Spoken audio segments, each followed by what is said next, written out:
ओम शांति। आज 31 दिसंबर 1966 का प्रातः क्लास। मीठे मीठे रूहानी बच्चों को रूहानी बाप ब्रह्मा तन से समझाए रहे। कैसे बच्चों से? रूहानी बच्चों से। और रूहानी बच्चे कैसे होते हैं? मीठे मीठे स्वभाव संस्कार वाले, बोल वाले।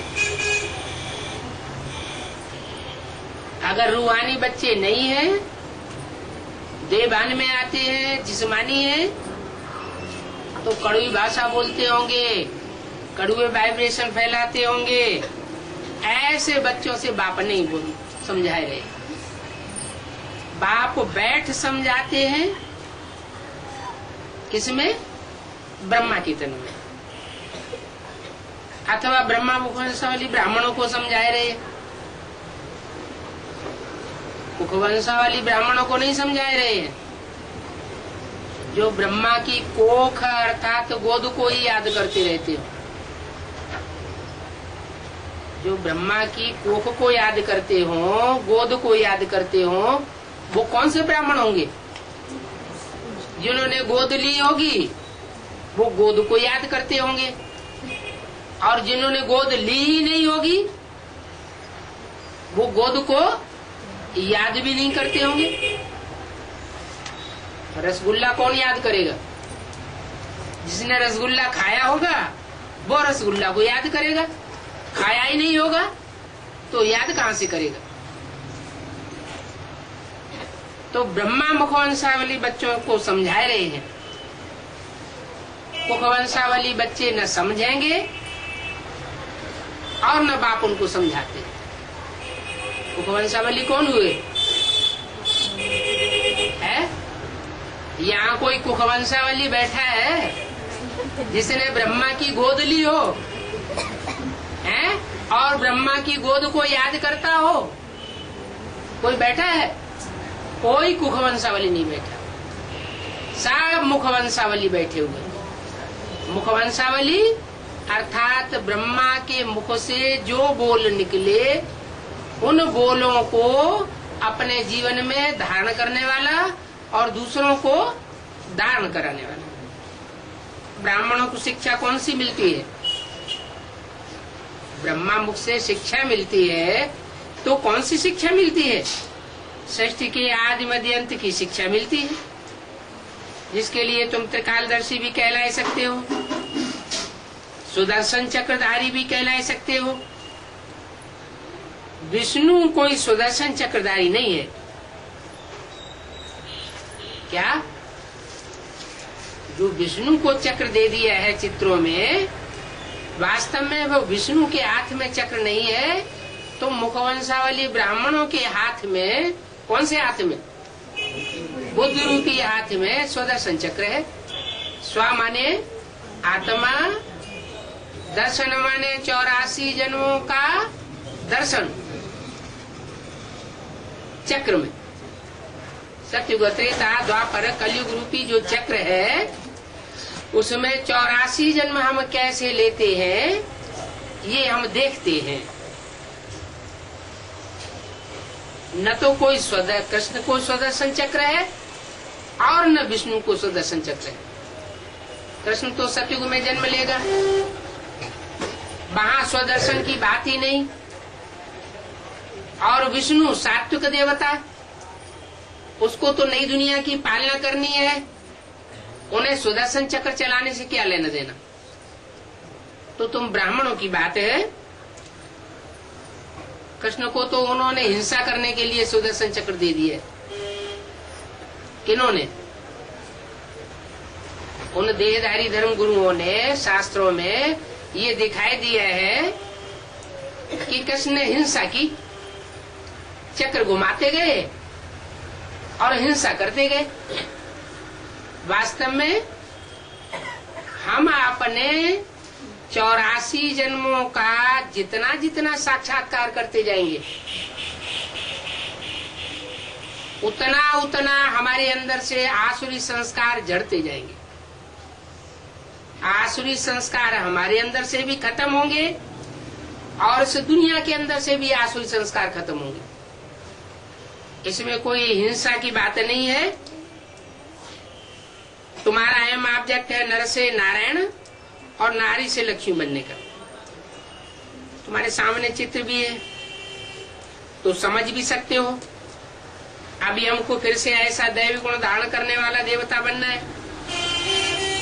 इन लक्ष्मी नारायण के चित्र में भी लिखना पड़े कि ये दैवी गुण संपन्न थे। ऐसा ही तुम बच्चों को बनना है। सर्वदैवी गुण धारण करने से तुम संपूर्ण बन जाओगे। सबसे पहले नंबर का ज्ञान है निर्विकारी बनना, सर्वगुण संपन्न बनना है। इन देवताओं में कोई देह अभिमान अथवा काम क्रोध विकार नहीं है। इनको दैवी गुण संपन्न कहा जाता है। अब तुम जानते हो कि हम दैवी घराने वाले जब हार खाते हैं तो ऐसे राक्षसी गुणों वाले बन जाते हैं। हम ही सो फिर देवता थे। फिर हमने 84 जन्म लिए। किसने? हमने 84 जन्म लिए। उन्होंने 84 जन्म नहीं लिए। किन्होंने? उन कुखवंशावली ब्राह्मणों ने 84 जन्म नहीं लिए। ये क्या बात? मुखवंशावली ने 84 जन्म लिए। मुखवंशावली वो जो ब्रह्मा के मुख से निकली हुई बात को माने, ब्रह्मा के मुख से निकली हुई मुरलियों की बातों को जो मानते हैं वो है मुखवंशावली ब्राह्मण। वो 84 जन्म लेने वाले। और जो नहीं मानते हैं मुखवंशावली ब्राह्मण है, ब्रह्मा की गोद को या उनके स्वरूप को याद करते हैं, देह को याद करते हैं, उनके चित्र को याद करते हैं, वो कुखवंशावली ब्राह्मण 84 जन्म लेने वाले पक्के देवता नहीं है। अच्छा चलो कम जन्म लेने वाले हैं तो कम जन्म लेने से क्या अंतर पड़ जाएगा? जिनके पूरे 84 जन्म होंगे, ऑलराउंड पार्ट बजाने वाले होंगे, उनमें और कम जन्म लेने वालों में अंतर क्या पड़ेगा? जो ऑलराउंडर पार्ट बजाने वाले होंगे वो दूसरे धर्म में कन्वर्ट नहीं होते, और जिनके कम जन्म होते हैं, कम कलाएं होती हैं, वो दूसरे धर्मों में द्वापर युग से कन्वर्ट हो जाते हैं।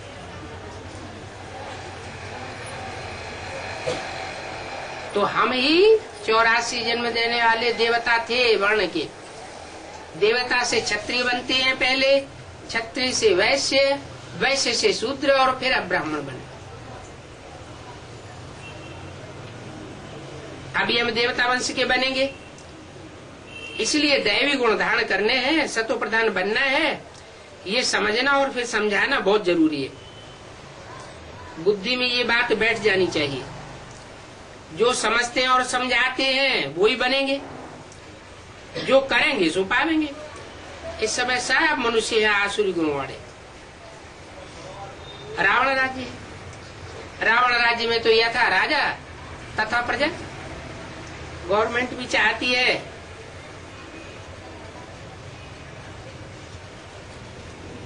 कि सब भ्रष्टाचारी हो जाए, क्योंकि गवर्नमेंट खुद ही भ्रष्टाचारी है, सब पतित है। तुम्हारी ये भी रूहानी गुप्त गवर्नमेंट है। सिवाय गवर्नमेंट के स्वराज्य कोई स्थापन नहीं कर सकता। वो गवर्नमेंट जब स्थापन हुई, कांग्रेसी गवर्नमेंट, तो बापू गांधी ने बीड़ा उठाया कि हम स्वराज्य स्थापन करेंगे, लेकिन स्वराज्य तो स्थापन हुआ नहीं और ही रावण राज्य स्थापन हो गया। ये रूहानी गवर्नमेंट है और उनकी है जिस्मानी गवर्नमेंट। परंतु कृष्ण का नाम डालने से पांडवों को भी जिस्मानी आजादी दे दिया है। नाम किसका डाल दिया है? गीता में नाम किसका डाला है? कृष्ण का नाम डाला है। शूटिंग किसने की? कृष्ण का नाम डालने की किसने शूटिंग की? ब्रॉड ड्रामा में जो गीता लिखी गई मनुष्यों के द्वारा, उसमें बाद में कृष्ण का नाम डाला गया। वो तो 2500 साल की बात हुई, भक्ति मार्ग की बात हुई। इस समय ब्राह्मणों की संगमी की दुनिया में शूटिंग का काम चल रहा है। डायरेक्टर आकर के शूटिंग कराई रहा है, रिहर्सल कराई रहा है। तो यहाँ जो हमारी गीता है, वो गीता कौन सी है? गीता माता। ब्रह्मा हमारी गीता माता, और गीता माता में जो मुख से ज्ञान निकला वो हमारी सच्ची गीता हुई। उस सच्ची गीता में पहले लिखा होता था, क्या लिखा होता था? शिव बाबा याद है। बाद में जब मम्मा शरीर छोड़ने लगी, हॉस्पिटलाइज हो गई, तो उसमें लिखा गया पिताश्री शिव बाबा याद है। अब पिताश्री तो ब्रह्मा को कहा जाता है। जो पिता श्रेष्ठ बाद में बनने वाला है। अभी तो मनुष्य है दाढ़ी मूछ वाला। जो बाद में श्रेष्ठ बनेगा वो पिताश्री शिव बाबा याद है। माने शिव बाबा कौन हो गया? ब्रह्मा का रूप ही शिव बाबा का रूप हो गया। भले मुख से कहते हैं कि गीता का भगवान कृष्ण नहीं है, लेकिन प्रैक्टिकल में किया क्या? प्रैक्टिकल में साकार में अगर ब्रह्मा कुमार कुमारियों से पूछा जाए कि साकार में गीता का भगवान कौन है, तो वो किसको बताएंगे? दादा लेखराज ब्रह्मा को बताएंगे। अब दादा लेखराज ब्रह्मा तो कृष्ण की सोल। तो बात तो वही हो गई कि कृष्ण का नाम गीता में डाल दिया ना। वास्तव में ये रांग है। यज्ञ के आदि में गीता ज्ञान का बीजारोपण ब्रह्मा बाबा के द्वारा नहीं हुआ था। ब्रह्मा बाबा जैसा नाम है ब्रह्मा, ब्रह्मा माने बड़ी माँ। उस बड़ी माँ ने तो ज्ञान को जीवन में धारण किया। बीजारोपण करने वाला कोई व्यक्ति दूसरा था, जिनके लिए मुरलियों में आया है। ऐसे ऐसे बच्चे थे जो मम्मा बाबा को डायरेक्शन देते थे, ड्रिल कराते थे, टीचर बन करके बैठते थे। आज वो बच्चे यज्ञ में है नहीं। कारण या कारण चले गए।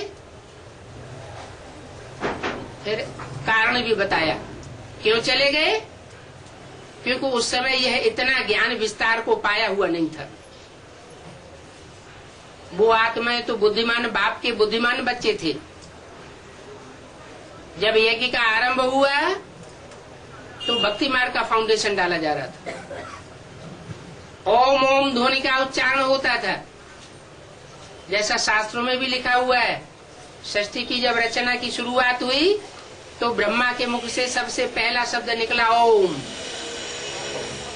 बात कहाँ की है? ब्राह्मणों की संगमी की दुनिया की फाउंडेशन की बात है।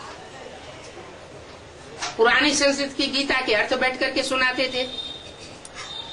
ये भी भक्ति मार्ग की बात हुई, परंतु वो गीता के अर्थ उस समय संपन्न स्टेज को नहीं थे। इसलिए वो बच्चे छोड़ करके चले गए। लेकिन छोड़ के जाएंगे कहाँ? ब्राह्मण जीवन में जो एक बार जन्म लेता है, जो एक बार पढ़ाई पढ़ लेता है, वो पढ़ाई उसकी अविनाशी हो जाती है। भले शरीर छोड़ देवे तो भी दूसरा जन्म लेकर के वो आत्मा फिर वही ज्ञान उठाती है। वो पूर्व जन्म का ज्ञान उसका ऐड हो जाता है। इसलिए मुरली में बोला राम फेल हो गया तो उसको धनुष बाण दे दिया। क्या? ज्ञान के बाण मिल गए और पुरुषार्थ रूपी धनुष मिल गया। जाओ अपना कमाओ और अपना खाओ। किसी के अधीन रहने की दरकार नहीं है। तो क्या अकेली राम वाली आत्मा ही गई या और भी सूर्यवंशी बच्चे थे जो उसके पीछे पीछे गए? यज्ञ के आदि में परमात्मा शिव ने जब प्रवेश किया तो पहले पहले सूर्य को ज्ञान दिया, और सूर्य ने ज्ञान लिया तो सूर्य के बच्चों ने भी लिया। वो सूर्यवंशी बच्चे यज्ञ के आदि में ही चले गए। बचे कौन? ब्रह्मा बचे और ब्रह्मा के जीवन को फॉलो करने वाले बच्चे बचे।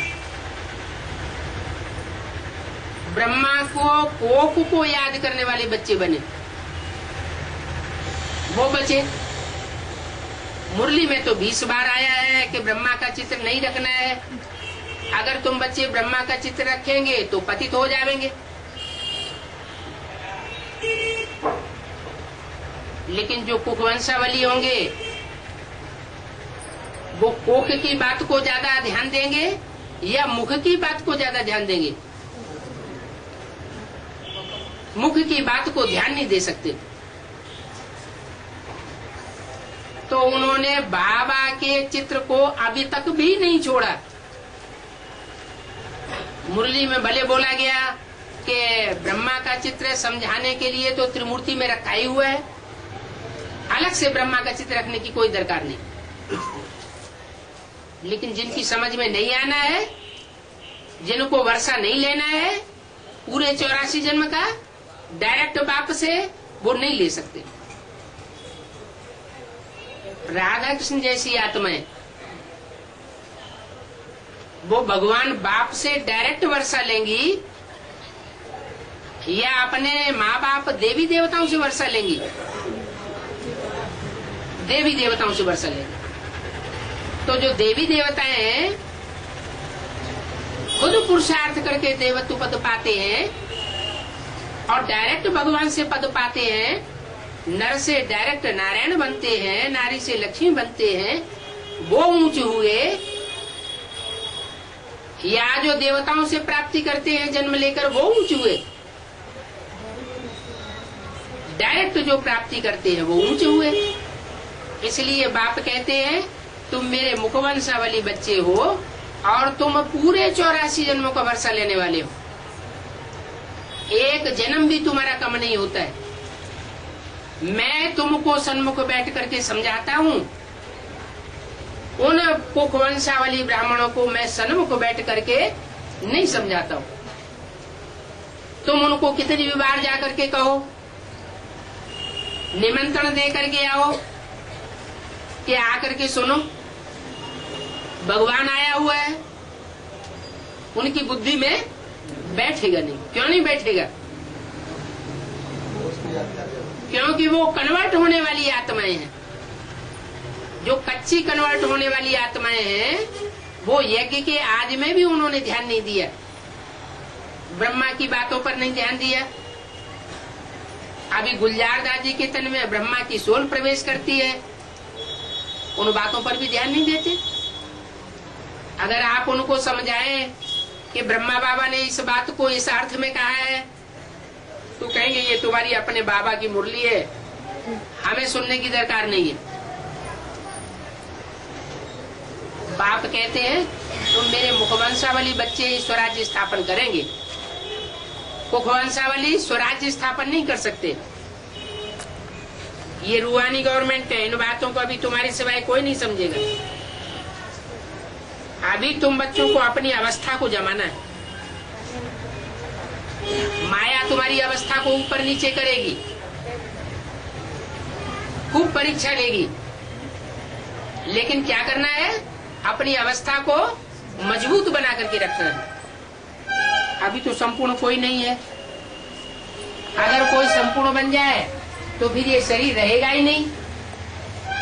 आत्मा संपूर्ण बन जाए तो शरीर का भान नहीं रहेगा, और जब शरीर का भान नहीं रहेगा तो आत्मा तो ऊंची स्टेज में उड़ेगी।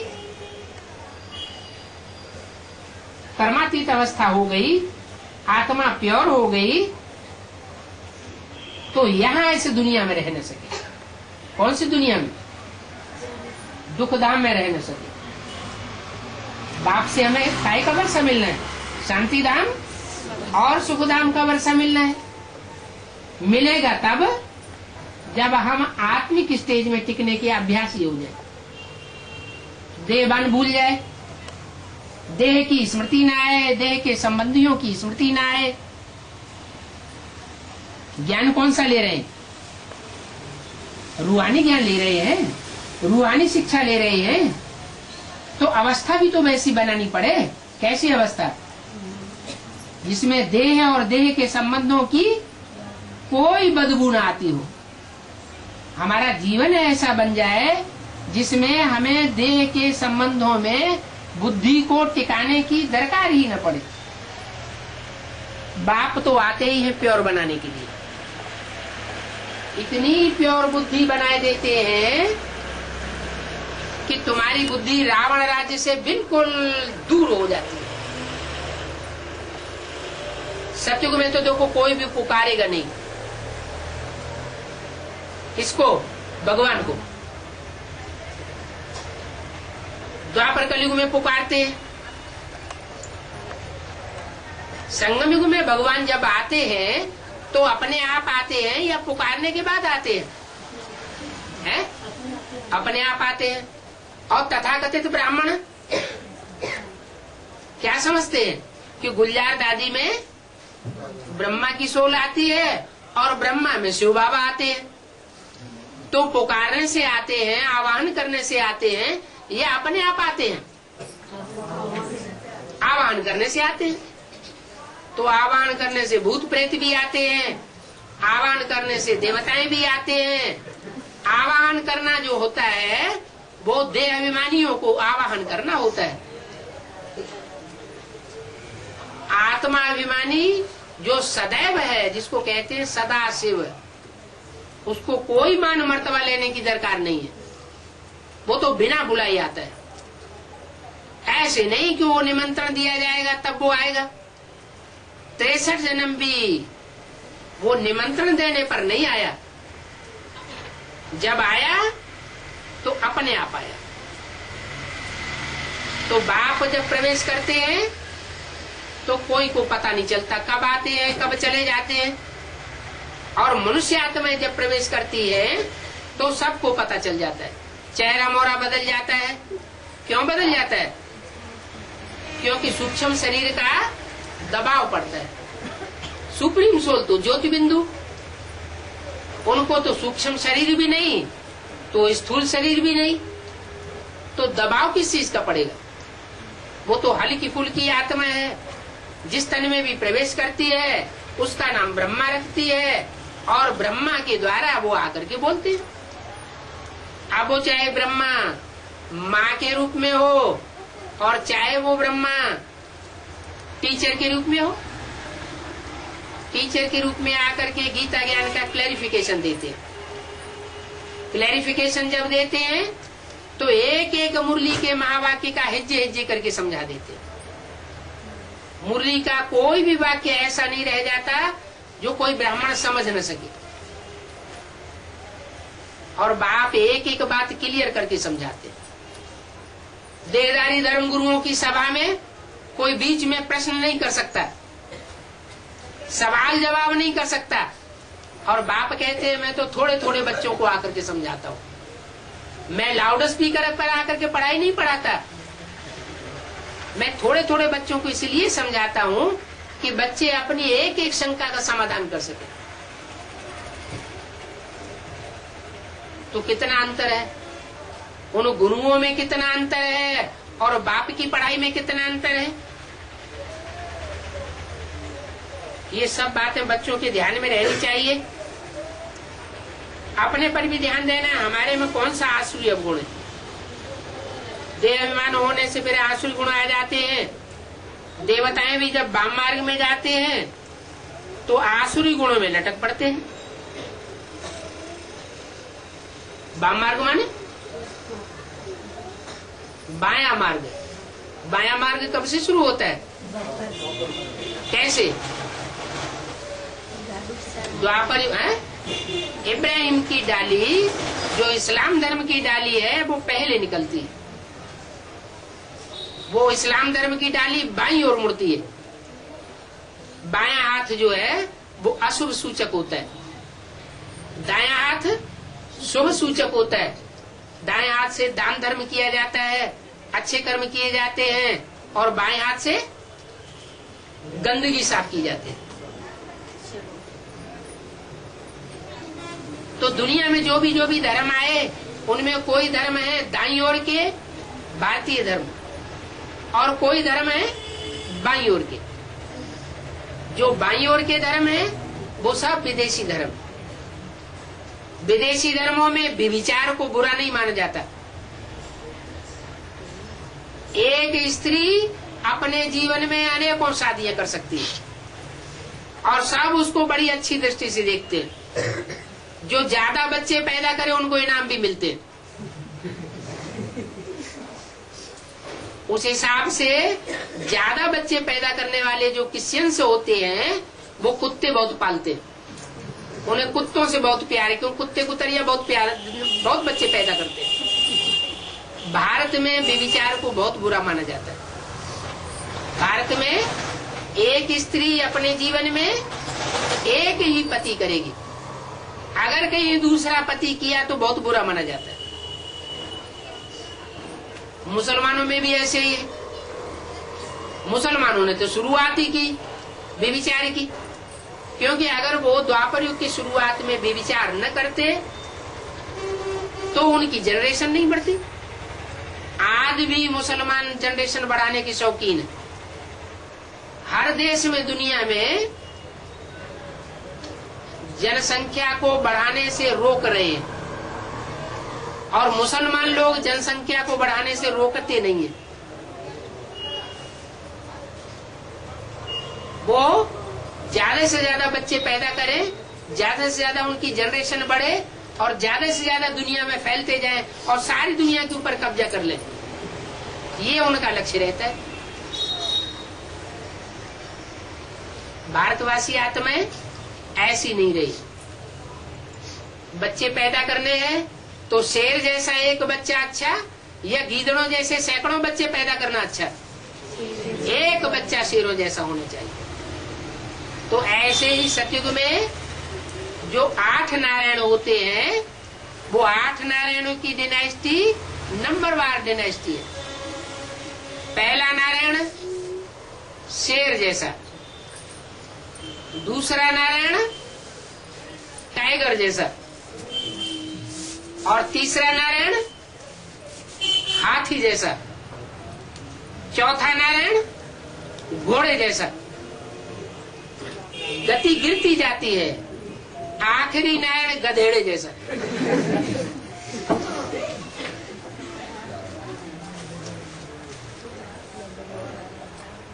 तो गधेड़ों की मजात का राजा बनना अच्छा है, या शेर की मजात का छोटा बच्चा बनना अच्छा है? शेर की मजात में कोई छोटा बच्चा बन रहा हो, और गधेड़ों की मजात में कोई राजा बन रहा हो गधेड़ों का, तो क्या बनना अच्छा है? शेरों की मजात का छोटा सा बच्चा भी बन जाए वो ज्यादा अच्छा है। माना पहली जो डायनेस्टी है जो डायरेक्ट बाप शिव से प्राप्ति करती है, वो शेरों की डायनेस्टी हुई। इसलिए अपनी भारतीय परंपरा में शेर को अथवा टाइगर को नेशनल एनिमल माना जाता है।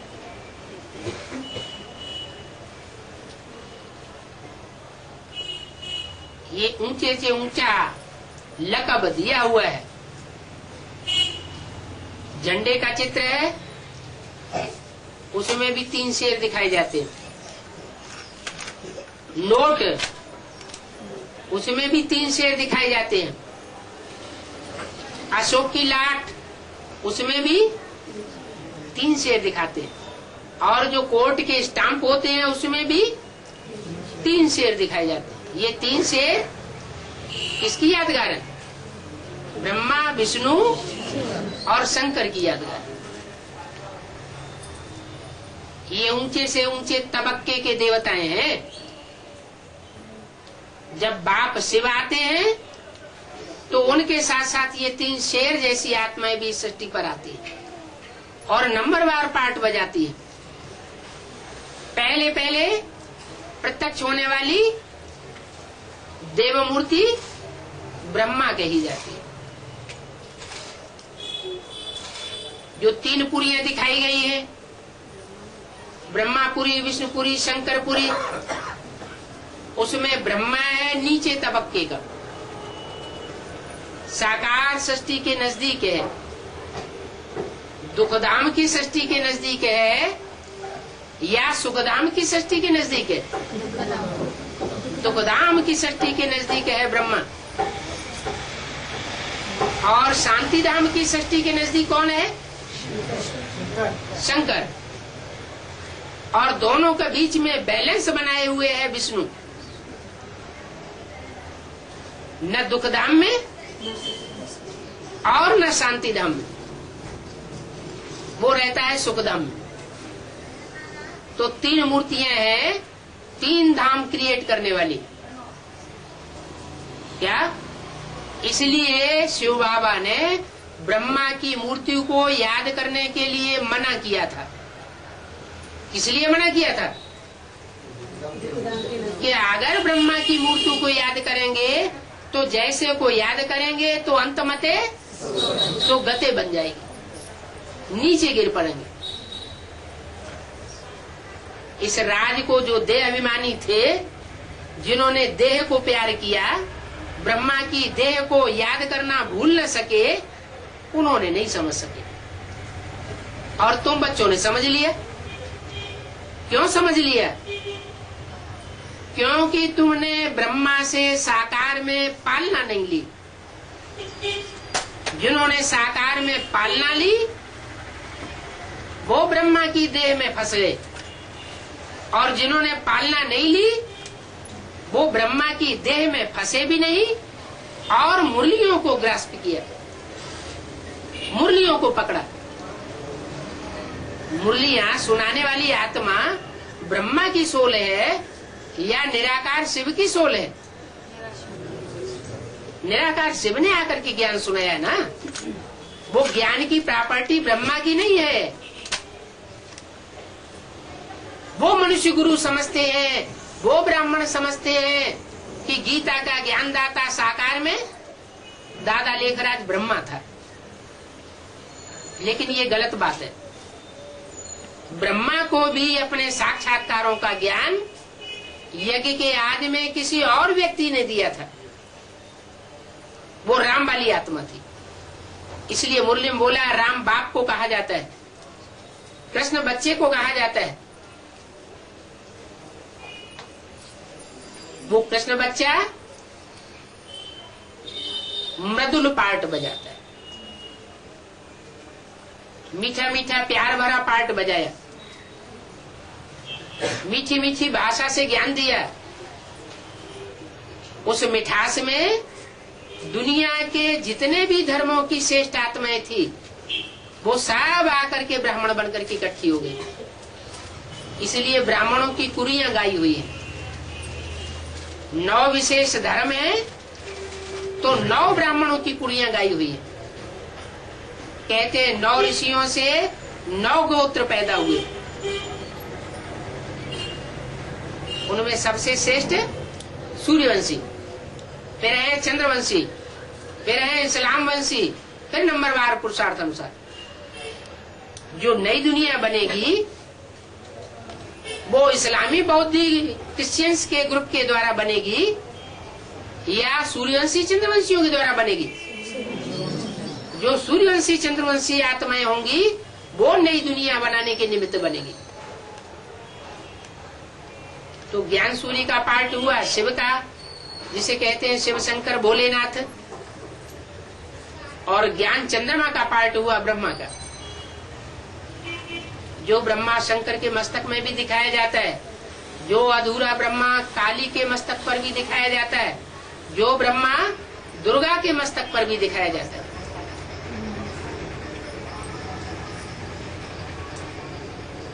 अधूरा ब्रह्मा है। उस अधूरे ब्रह्मा के स्वरूप को मुसलमान आत्माएं बहुत मानती है। उनके झंडे के चित्र में भी दूज का चांद दिखाया जाता है। अधूरे चांद को मानती है, संपूर्ण चांद को नहीं मानती। क्यों?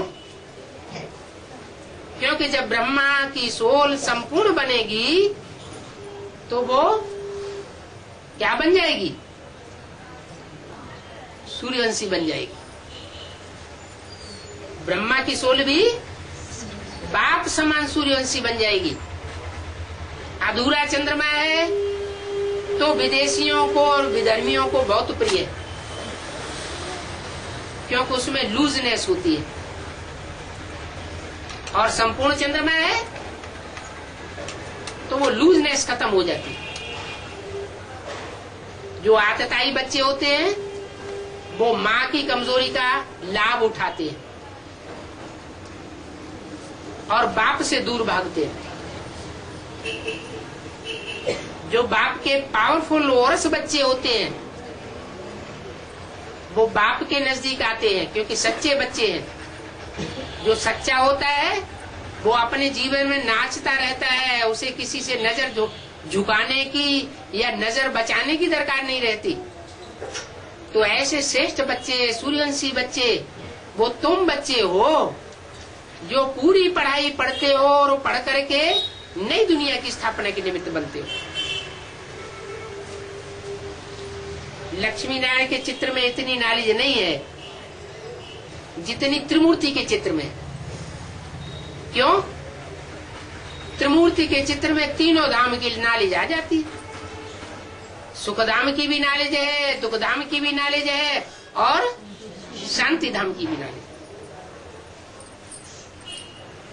दुख धाम का चित्रण दिया गया है ब्रह्मा के रूप में, सुख धाम का चित्रण दिया गया है विष्णु के रूप में, और शांति धाम का चित्रण दिया गया है शांति देवा शिव शंकर भोलेनाथ के रूप।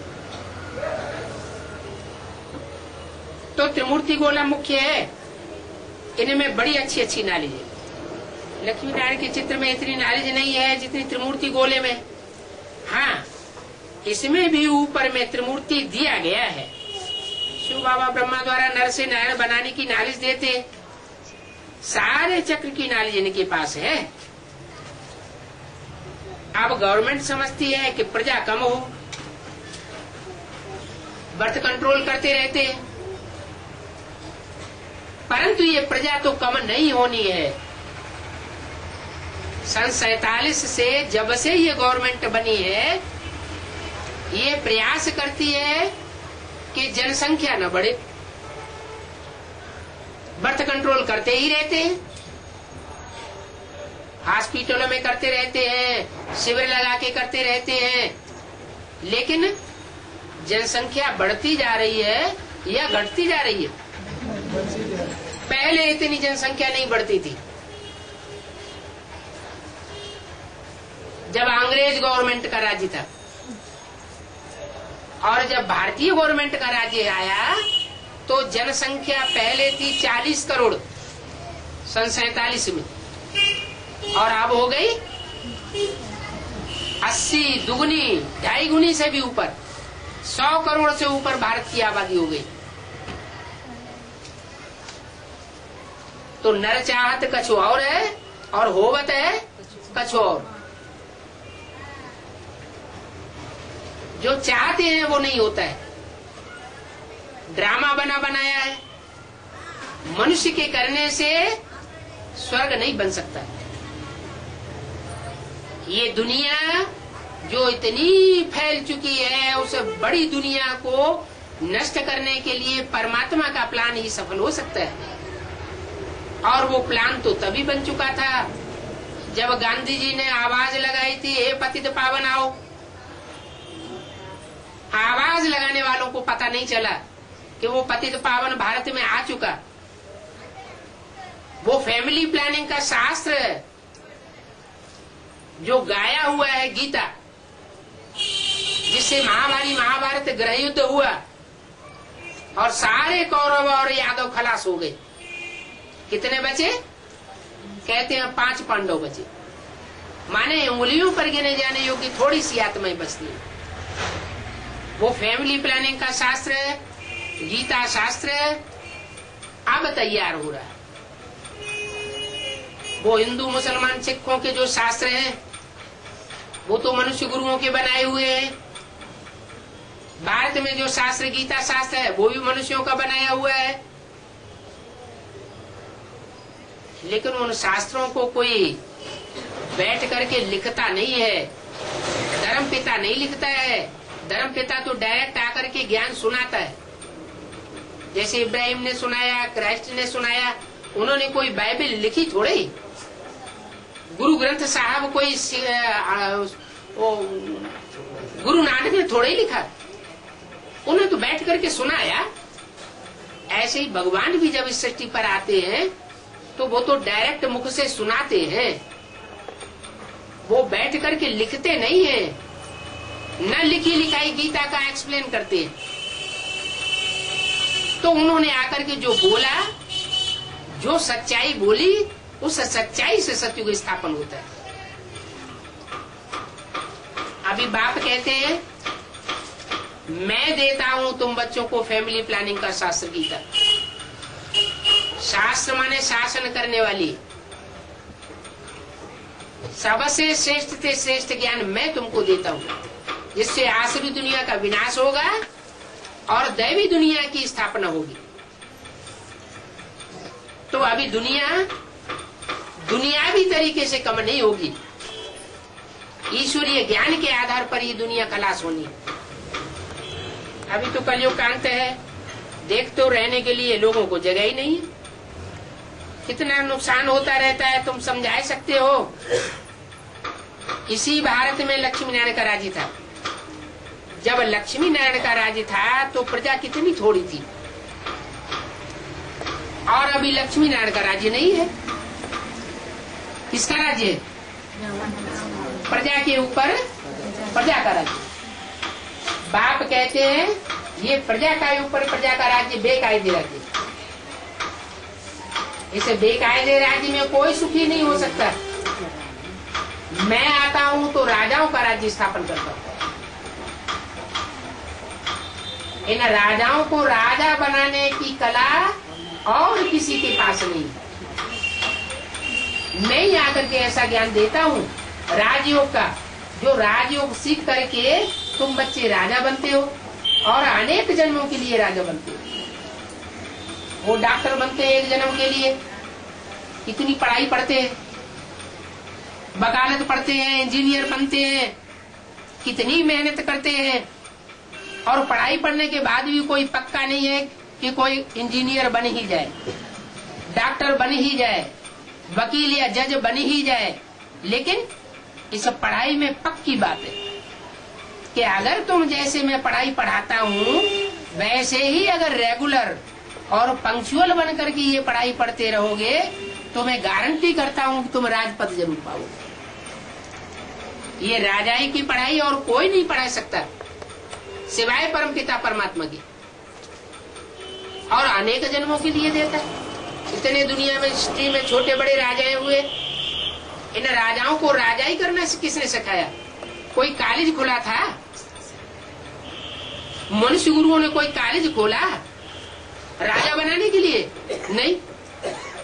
ये तो संगम युग में बाप आते हैं तो आकर के राजाई की पढ़ाई पढ़ाते हैं। ये राजयोग है। इस राजयोग में ये राज भरा हुआ है कि तुम अपनी इंद्रियों के ऊपर कैसे राजाई कर सकते हो। अपनी इंद्रियों को जितना कंट्रोल करेंगे उतना जन्म जन्मांतर के लिए तुम बड़े राजा बनेंगे। यह प्रैक्टिकल जीवन में अपने को देख सकते हो। सुबह से लेकर के शाम तक अपने को चेक करना है कि हमारी इंद्रियां कितना हमारे अपने कंट्रोल में रही। अगर कंट्रोल में है तो बाप भी खुश होंगे। अभी तुम बच्चों को पुरुषार्थ करना है क्या? स्व की इंद्रियों को कंट्रोल करने का पुरुषार्थ करना है और दूसरों को कराना है, औरों को समझाना है। लक्ष्मी नारायण के चित्र के नीचे राधा कृष्ण को दिखाया गया। क्यों दिखाया गया नीचे? राधा कृष्ण के चित्र को लक्ष्मी नारायण के ऊपर क्यों नहीं दिखाया गया है? हैं? राधा कृष्ण को लक्ष्मी नारायण के चित्र के नीचे इसलिए दिखाया गया है कि रचयिता हमेशा ऊपर होता है और रचना नीचे होती है। रचना कम पावर वाली होती है और रचयिता ज्यादा पावर वाला होता है। इसलिए लक्ष्मी नारायण को ऊपर दिखाया है और राधा कृष्ण को नीचे बच्चे के रूप में दिखाया गया। इतनी सी बात भी वो तथाकथित मुखवंशावली ब्राह्मण नहीं समझ सकते। उनकी बुद्धि में ये बात आती नहीं है। क्या वो उल्टा समझते हैं और समझाते हैं। वो समझाते हैं कि राधा कृष्ण जब बड़े हुए तो ये लक्ष्मी नारायण बन गए। अरे हमें बाबा ने लक्ष्य क्या दिया है? नर से नारायण बनने का लक्ष्य दिया है या नर से प्रिंस बनने का लक्ष्य दिया है?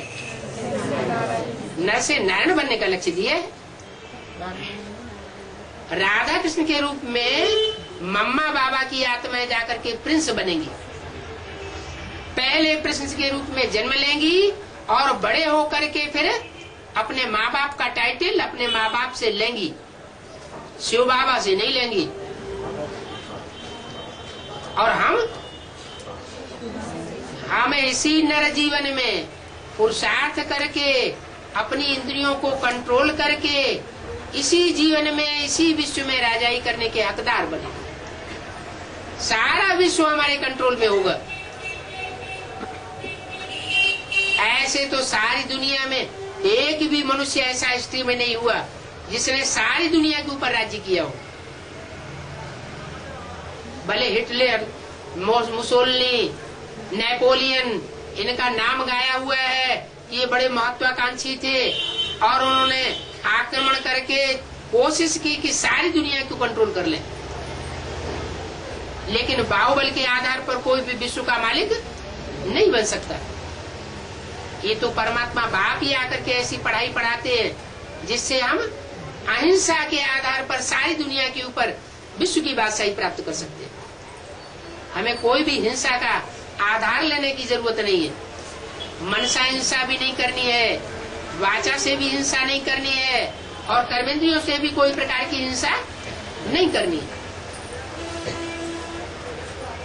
तो अभी तुमको दैवी गुण धारण करने हैं,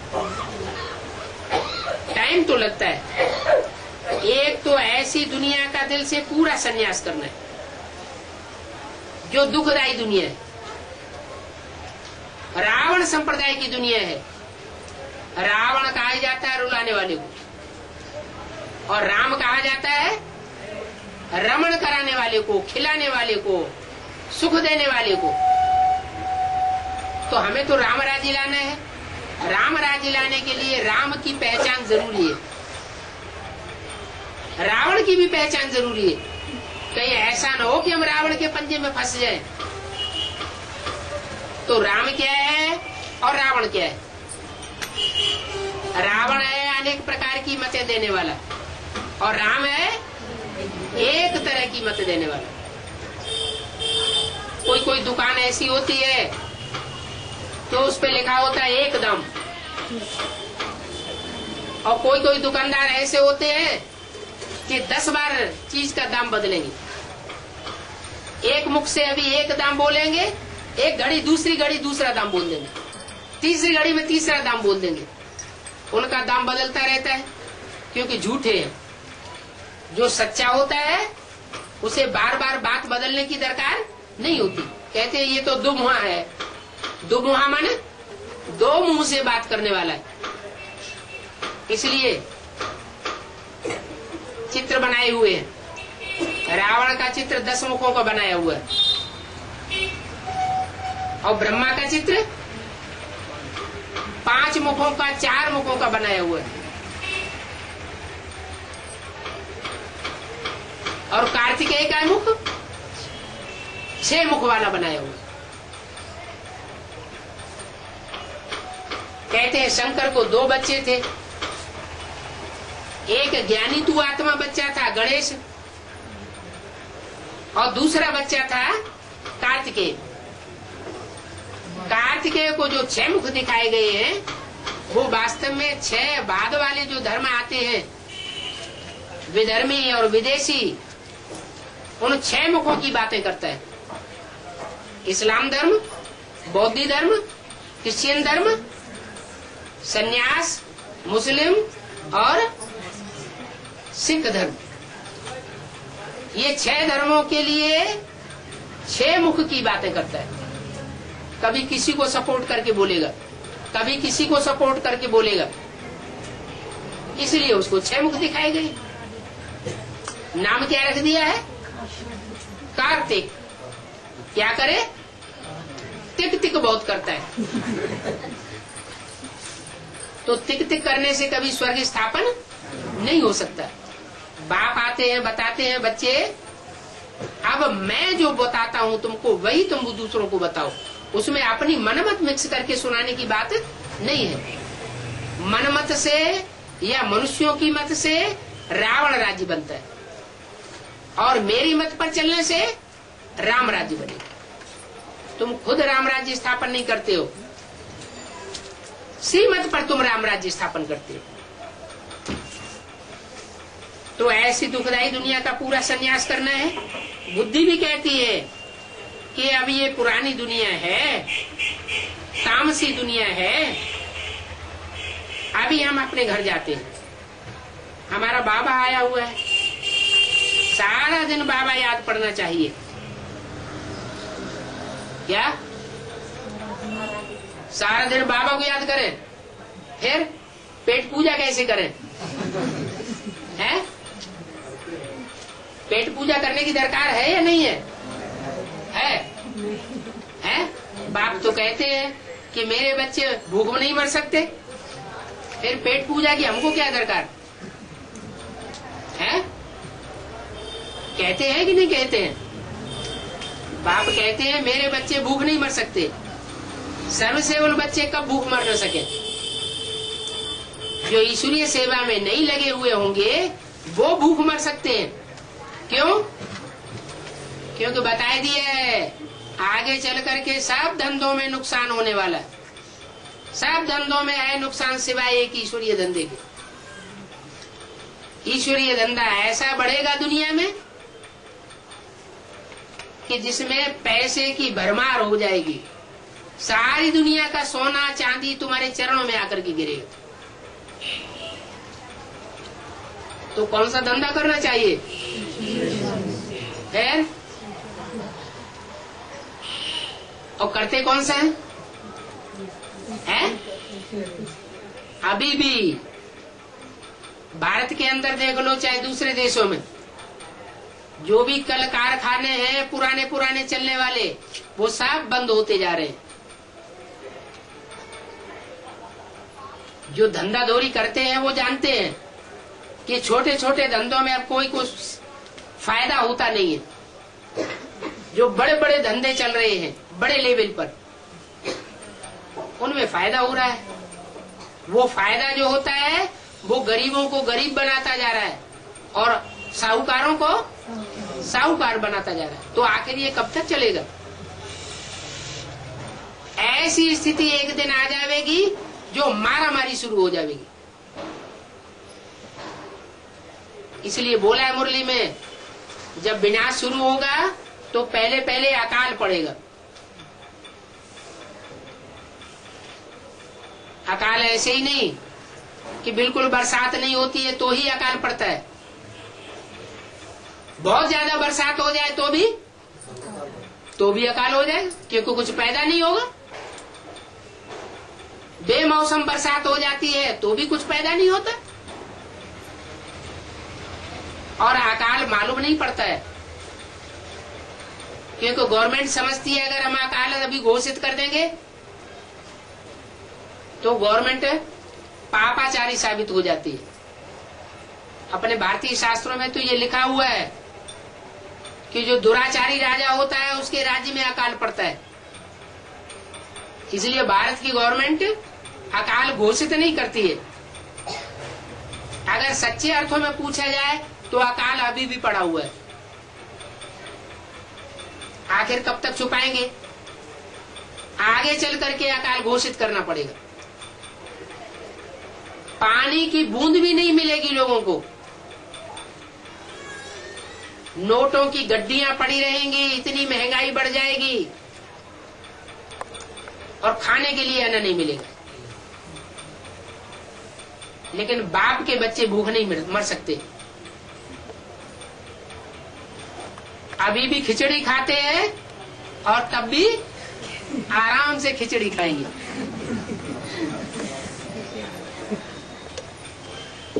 दुनिया के जो झूठे झूठे धंधे हैं,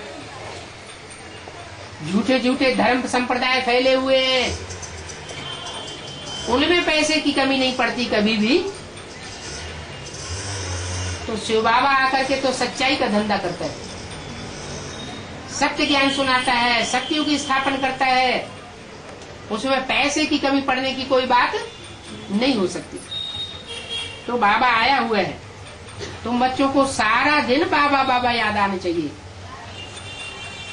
अभी यहाँ दैवी गुण धारण करने हैं, इस समय तुम ये धारण करेंगे तो फिर वो संस्कार साथ जाएंगे।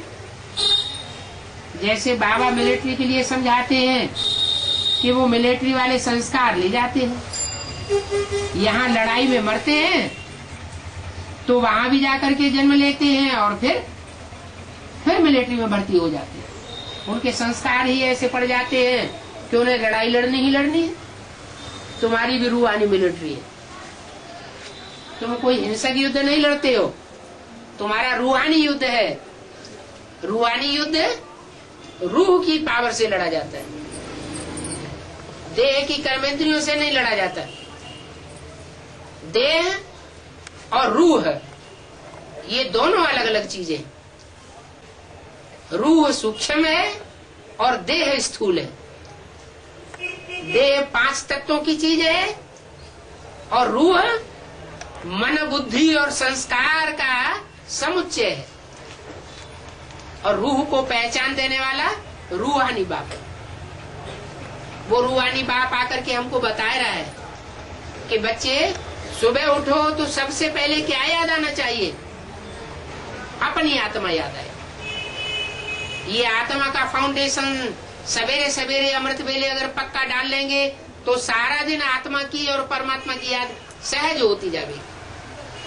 स्वस्थिति बनावेंगे तो परिस्थिति से दूर रहेंगे, परिचिंतन होता है उससे दूर रहेंगे, परेशानी से दूर रहेंगे। कहते भी है हम बहुत परेशान हैं, इसका मतलब आत्मा की स्थिति की शान में नहीं है। अगर आत्मिक स्थिति की शान में रहे तो सारी परेशानियां हल्की हल्की दिखाई पड़ती है। जैसे कोई हवाई जहाज में ऊपर चला जाता है तो नीचे की चीजें छोटी छोटी दिखाई पड़ती है। ऐसे ही अगर रूहानी स्टेज बना ली जाए, आत्मिक स्टेज बना ली जाए तो इस दुनिया की बड़े से बड़ी परेशानी बहुत छोटी छोटी हल्की हल्की दिखाई पड़ेगी। तो अभी बाप आए हैं हल्का बनाने के लिए, वो खुद भी हल्का फुल्का है और हमको भी आकर के हल्का फुल्का बनाता है। वो सन्यासी होते हैं, सन्यास करते हैं घर का, जंगल में चले जाते हैं। जंगल में चले जाते हैं फिर भी खाते क्या है? कहां से आता है उनके पास खाना? है भगवान उनको खाना दे देते हैं या कोई लाते हैं उनके पास खाना बना करके? है गृहस्थी लोग शहरों से गांव से खाना बनाकर उनके पास ले जाते हैं। तो गृहस्थियों का खाना खाएंगे, अन्न खाएंगे तो मन कैसा बनेगा? है घरगृहस्थ की जो कीचड़ पट्टी की दुनिया से आया बना हुआ अन्न है वो उनकी बुद्धि को खराब करेगा कि नहीं करेगा? तो उनको जन्म कहाँ मिलता है? गृहस्थियों के पास जन्म लेना पड़ता है। माना सिर्फ घर बार छोड़ देने से काम नहीं चलेगा। संग दोष और अन्न दोष ये दोनों त्यागने पड़े। संग दोष कैसे त्यागे? हम बुद्धि से एक बाप का संग करें, इस दुनिया में सब झूठे हैं। झूठों को याद करेंगे तो झूठे बनेंगे, एक सत्य बाप को याद करेंगे तो सच्चे बनेंगे। संग दोष टूटता जाएगा। और अन्न दोष, अन्न दोष के लिए जितना हो सके जो ज्ञान में चलने वाली आत्माएं हैं उनका भी कोई ठिकाना नहीं, क्योंकि हम किसी के साथ साथ पीछे पीछे नहीं फिरते हैं कि कौन कैसा पुरुषार्थी है।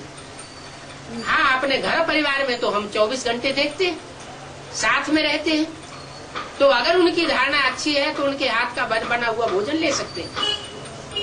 धारणा अच्छी नहीं है तो भोजन बनाने में आजकल देर नहीं लगती। कुकर निकला है, 10 मिनट में भोजन तैयार कर देता है। उसमें दाल डालो, चावल डालो, आलू डालो,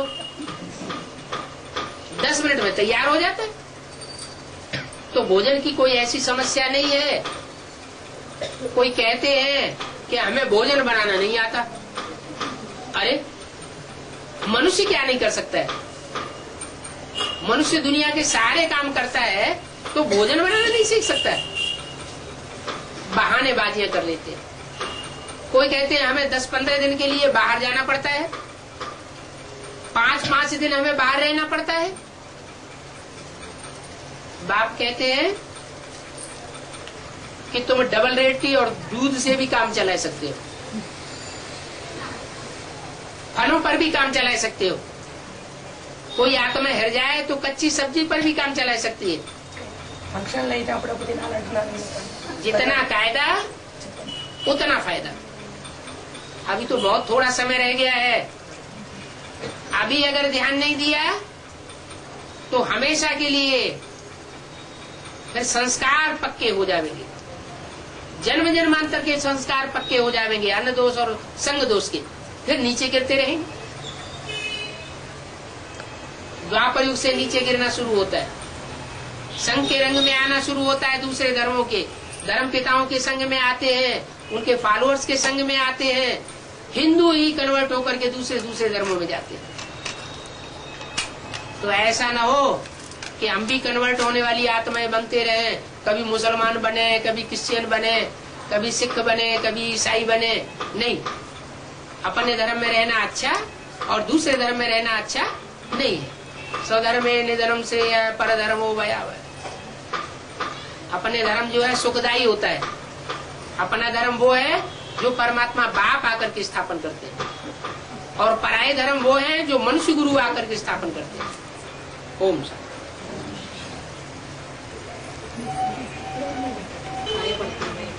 किसके फंक्शन में తినకపోతే బాగుండదు ఎవరైనా చనిపోయినప్పుడు పెళ్ళైనప్పుడు ये फंक्शन है इसके చనిపోయినప్పుడు పెళ్ళైనప్పుడు किसी का शादी हो या तो कोई मर गया हो तो ऐसे फंक्शन और शादियों में जाकर के कोई सेवा कर पाए?